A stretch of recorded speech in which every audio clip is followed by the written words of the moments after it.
Nunca dejes ropa tendida de tu bebé en la noche. Hace años tuve mi primer hijo, pero no le hacía caso a esas cosas que mi suegra decía sobre que las brujas y los duendes se llevaban a los bebés. Cierta ocasión se me hizo bastante tarde para lavar la ropa y terminé ya en la noche. Tendí y me fui a dormir. De pronto, en la madrugada, oí ladrar a mi perrita desesperadamente. Salí y vi como una maldita cabra estaba mascando la ropa de mi bebé. En cuanto me vio, pegó un grito tan aterrador que yo inmediatamente cerré la puerta y abracé a mi bebé. Mi esposo, que trabajaba de noche, llegó a las 6 a.m. y me encontró sollozando, abrazando al bebé. Le conté lo que vi y me llevó con su mamá. Ella me dijo: esa maldita bruja ya lo chupó. Tienes que encontrar la ropa que se llevó. 2 semanas pasaron y nada sucedía, así que me dio completamente igual lo que dijo mi suegra. Pero mi bebé al mes comenzó a ponerse mal. Lo llevé al doctor y nos dijo que el niño se estaba deshidratando. Por más intentos que hacían en el hospital, no podían rehidratarlo. Y uno de los doctores dijo: pareciera que algo se lo está chupando. Mi bebé falleció de deshidratación en ese hospital. Y ahí supe que mi suegra tenía razón cuando me dijo: mi papá me contó que mi abuela descendía de una bruja partera allá en su pueblo natal de Hidalgo. Ella aprendió a leer cartas y hasta hacer ciertos tipos de encargos como amarres o pactos con algunos espíritus. Pero cierta ocasión, una vecina del pueblo se embarazó y mi abuela le dijo que usara un listón rojo porque a su bebé le podrían desear algún mal. El embarazo de esa señora transcurrió sin problemas hasta el último mes.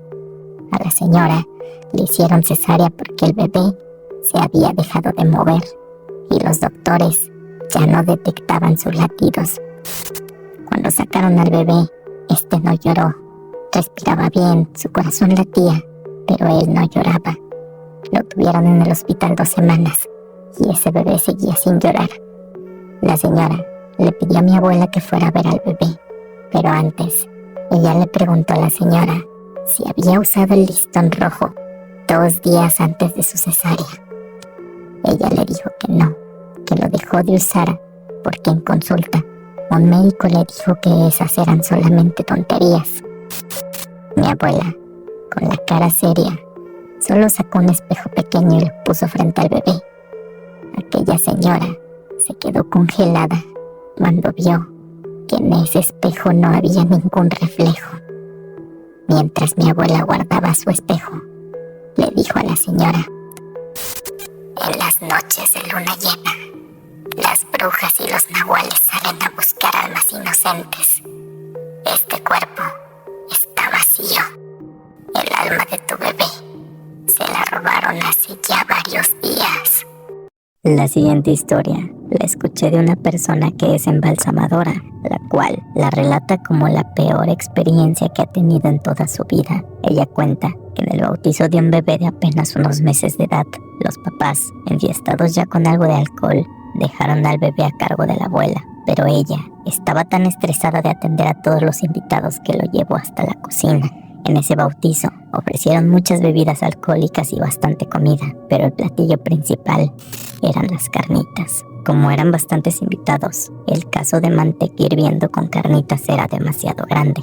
La señora, siendo un adulto mayor, se acercó al caso, resbaló y se desmayó. Sus familiares llegaron ya varios minutos después al ver que no estaban trayendo la comida a los invitados, pero al llegar vieron a la señora en el suelo e intentaron reanimarla con alcohol y dándole olerajo, pero hasta el último momento recordaron que su bebé estaba con ella. Lo empezaron a buscar desesperadamente. Intentaron preguntarle a ella dónde estaba, sin respuesta. Al papá se le ocurrió buscar dentro de ese caso de manteca hirviendo.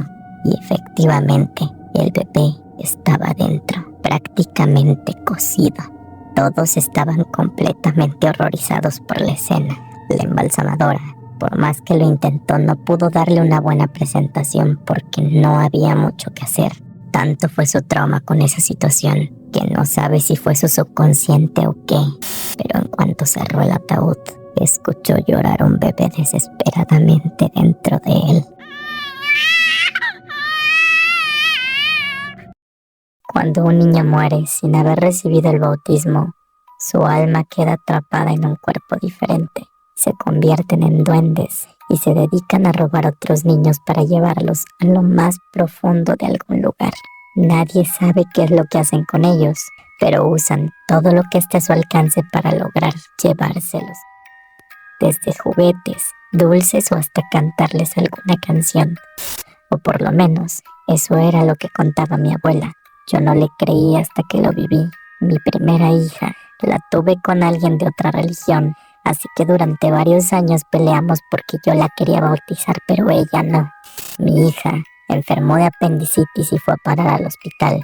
Ahí la tuvimos que cuidar durante 6 días.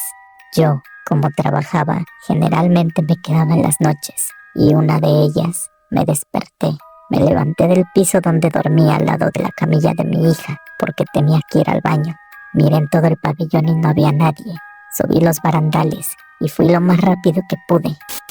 Cuando regresé, mi niña estaba parada en medio del pasillo oscuro de aquel hospital, caminando hacia las escaleras. Yo corrí y la cargué, y ahí ella solo comenzó a llorar. Inmediatamente vino una enfermera. Me preguntó qué estaba pasando y le conté, pero ella dijo que era imposible que la niña pudiera estar sola ahí, porque las cunas de los niños tienen barandales de seguridad. Alguien sí o sí tuvo que haberla sacado de ahí, pero en ese piso no había nadie más que ella, porque solo había una paciente que era mi hija. Pasamos la noche sin poder dormir y ya con más calma mientras regresábamos a la casa, le pregunté a mi hija cómo había llegado hasta ahí. Ella solo dijo que un niño había ido hasta su cuna. Le prometió chocolates, pero ella tenía que acompañarlo a él. Ella dice que lo siguió, pero en cuanto yo la tomé del brazo, ella dice que aquel niño cambió su apariencia. Lo describió con rasgos de un demonio, pero lo que me hizo recordar aquello que contaba mi abuela era que eso tenía los pies al revés. Y mi abuela siempre mencionaba que los duendes tienen sus pies al revés, ya que de esta manera pueden engañar a los niños haciéndolos creer que caminan en cierta dirección, pero en realidad se están dirigiendo al infierno. Mi mamá tiene la creencia de que las personas que se quitan la vida no van ni al cielo ni al infierno, sino que se quedan penando en un limbo, en medio de los dos planos, y que también sus almas son inconscientes de las cosas que hacen, por lo cual pueden llegar a ser bastante peligrosos. Por eso, cuando mi tía se colgó en su cuarto estando en la casa de los abuelos, no nos dejaban entrar a esa habitación. Desde que eso pasó, todas las puertas y ventanas se cerraban a las 9 de la noche y nadie salía hasta las 6 de la mañana. Si alguien por una urgencia necesitaba salir, debía tirar sal en la puerta antes de cruzar. Era bastante aterrador, porque mi abuela, cada que mi tía cumplía un año de difunta, se encerraba en aquel cuarto para rezar toda la noche. Mi mamá me contó que ella solo aguantó una noche rezando con mi abuela, porque en la ventana, la cual habían sellado con madera, durante toda la noche de cualquier 3 de abril que se cumplía un año de la muerte de mi tía, se escuchaba como alguien rasgaba las tablas desde el otro lado. Cuando mi tía cumplió 15 años de fallecida, mi abuela llevó una cruz muy bonita que ella misma talló a la tumba de mi tía. En ese lugar no había ni un solo símbolo de la cruz. Mi abuela, con lágrimas en los ojos, le dijo: «Por fin cumpliste tu condena, ahora podrás descansar en paz». Y a los 9 días, mi abuela falleció a sus 95 años. Todos sus hijos estuvieron muy tranquilos, porque sabían que mi abuela solo aguantó todo ese calvario para reunirse con su hija y no dejarla vagando en el limbo del más allá. Mi hija vio a la Llorona. Hace algunos años visité con mi hija a mis papás en el rancho. Ellos en su casa tienen un pozo gigantesco en el patio, y justamente por que se dice que cerca de los cuerpos de agua se aparece la Llorona, siempre cerramos todas las puertas y ventanas de la casa con mucha seguridad. Nunca habíamos experimentado nada. Incluso, el pozo tenía una cruz de madera para mayor protección.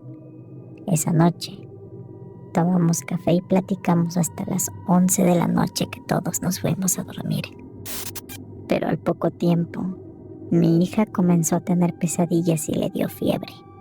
Mi mamá comenzó a rezar, mientras yo le daba unas gotas de paracetamol y le ponía trapitos húmedos. Pero el agua se acabó. Necesitaba salir a traer más al pozo. Me daba mucho miedo, pero mi papá me acompañó armado con su machete. Cuando íbamos llegando al pozo, él se asomó primero y solo me dijo: debemos volver a la casa. Mi mamá, en ese mismo instante, vio como mi hija se levantó sonámbula y en dirección a la puerta que se había quedado abierta dijo: no llores, te dejo entrar. Inmediatamente después, escuchamos el grito de una mujer provenir dentro de la misma casa. Mi mamá tomó a la niña y la llevó frente al altar. Rezaba mientras cantaba la siguiente oración: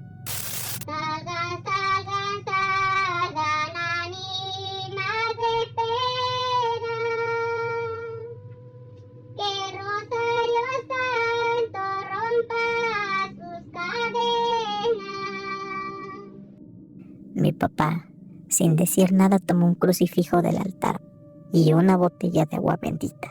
Bañó el crucifijo y salió de la casa.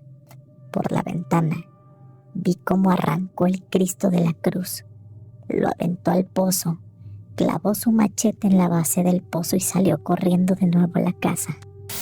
Al otro día, mi mamá me dijo que debíamos de irnos de ahí porque la niña la vio y ella podía regresar. Y antes de irme le pregunté a mi papá qué fue lo que él vio en el pozo, pero él solo me contestó: ve a tu mamá en el fondo del pozo ahogando a tu hija, pero no te preocupes, el Cristo la detendrá. Mi abuela decía que existen personas que se convierten en animales simplemente para hacer el mal a otras personas, ya sea por algún encargo de alguien más, pero en ocasiones llegan a andar en los techos de dichas personas, buscando el poder entrar a su casa. También contaba que si esto te pasaba a ti y por las noches escuchabas como algo o alguien caminaba sobre tu techo, tenías dos opciones: atravesar una y otra vez la siguiente oración: Ángel de la luz, que custodias las puertas del cielo, tú que partes con tu espada las tinieblas, defiéndeme y protégeme de todo lo malo que quieran contra mí, contra mi hogar o contra mis seres queridos. Al principio no sucederá nada, pero si eres muy insistente, algún ángel o algún arcángel bajará y con su espada matará aquella cosa que quiera hacerte el mal. Pero también existe otra opción: si nadie escucha tus plegarias, cada vez que oigas como algo anda en tu techo, invítalo a pasar. Dile que quieres hablar con él. Simplemente déjalo entrar. Pero ojo, ten mucho cuidado. Ármate de mucho valor, porque estarás frente a frente con lo que quiere hacerte daño. Pero así, según mi abuela, podrás negociar con él para regresarle el mal a quien lo mandó hacia ti.